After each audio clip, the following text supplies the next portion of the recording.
Again, this is Laurel Silk at Silkweb Consulting and Development, an e-learning design company based in sunny Phoenix, Arizona. In this video, we're going to talk about how to create folders in Blackboard. Folders are an important organizational structure for your course content, and definitely a key feature that you can use to rapidly organize your materials online. So let me go ahead and log into Blackboard Learn. Okay, and I'm going to go into the course that I'm working on throughout these tutorials.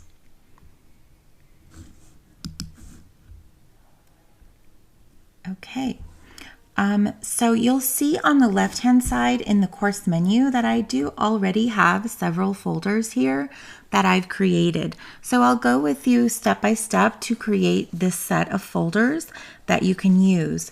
There's also an alternative in the folder structure. So if you have several weeks left of your course, or if you're looking at these videos and trying to plan ahead for the next semester, you may want to follow what's called a modular or a week format, wherein instead of having an assignments, discussion, and reference material folder structure, you may have a modular folder structure. So for example, module 1 could equal week 1 and would include all of the assignments, discussion forums, reference materials, readings, and lectures for that particular week.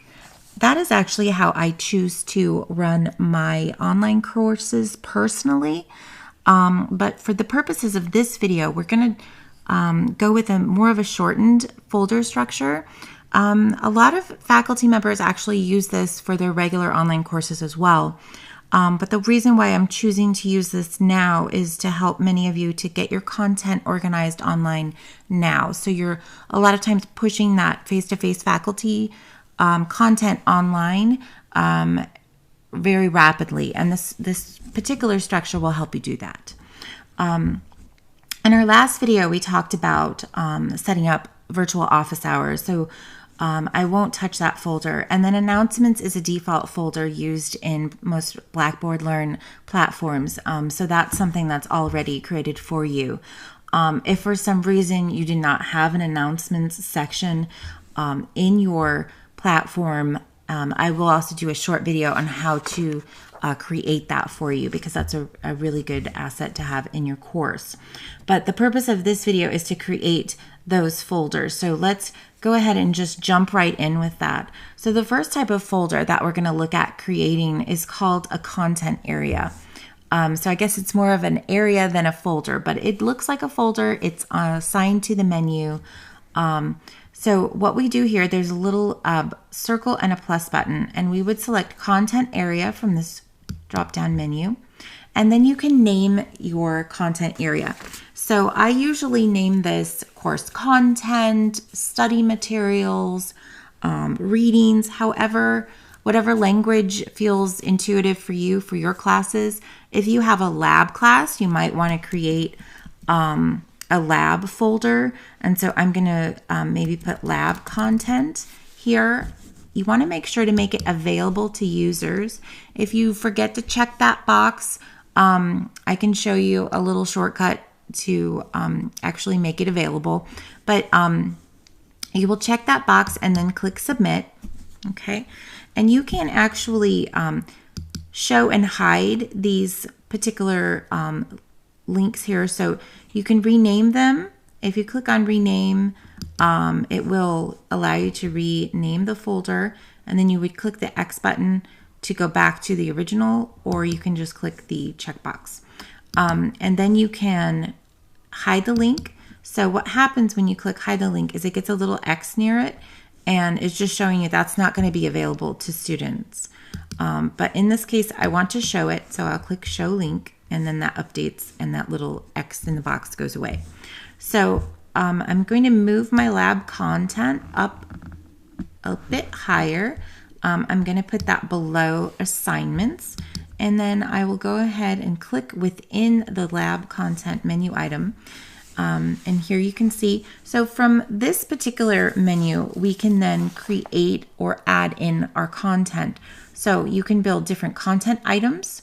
You can link out to a web page or URL. You can also input assignments or tests within this, and then use any of the Blackboard tools within this little lab content folder that we've created. So I have my structure here, assignments, lab content, discussions, and I'm going to go ahead for the purposes of our tutorial and delete the discussions forum so that I can show you how to re-add that. Because discussions are actually a tool used within Blackboard Learn. So it doesn't require the creation of its own content area. It's simply a tool link that you can name yourself. So we'll go back to the little circle with the plus mark, and we're going to select tool link. So instead of content area like we did with our lab content, we select tool link, and then it gives us a pop-up link, or excuse me, pop-up box. And we can select the type of tool link that we want to create. So I'm going to select discussion board from this, and then I will just call it discussions. You can call it discussion forum, discussion board, you know, anything that really has the word discussion in it for the purpose of what it is, so people understand. And then click submit. I'm going to again move it underneath my lab content. Okay, and then when you click on discussions, you'll see that it is an area where you can create a forum. So the first forum that we will create here will just be a question and answer forum. Okay, so that's an easy one that we can create within this folder. So I'm going to say this is a general course Q&A forum, and I will direct my students to post their questions in this forum. Please use this forum to post questions to the instructor regarding the regarding the course content. If you have questions regarding due dates, please first refer to the course syllabus, right? That's always a great statement to remind our learners of. So then I can scroll down and just show you the options. So it's going to be available. You can enter time restrictions, but this is a really general forum, so I'm going to leave it open for the duration of my course. So there's really nothing that I have to do in terms of the due date. There's no grading in my Q&A forum, so I'm going to leave that as just no grading in forum. And I'm just doing a standard view. If this was something for a grade, I would probably want to see my students first create a thread before they post to or respond to other students. But I'm going to leave all of these as defaults. And then I just click submit, and I have my forum. So again, every time you create something, you should go ahead and enter into student preview to see what that's going to look like for your learners. It bounces us into announcements, as we know, and then I can click on discussions, and then you can see general course QA forum. Okay, and then this is a hyperlink. They can click on that and it will take them into the forum. They can also click on this drop down, and it's just going to give them the option to open up the forum. So those two things do the same thing.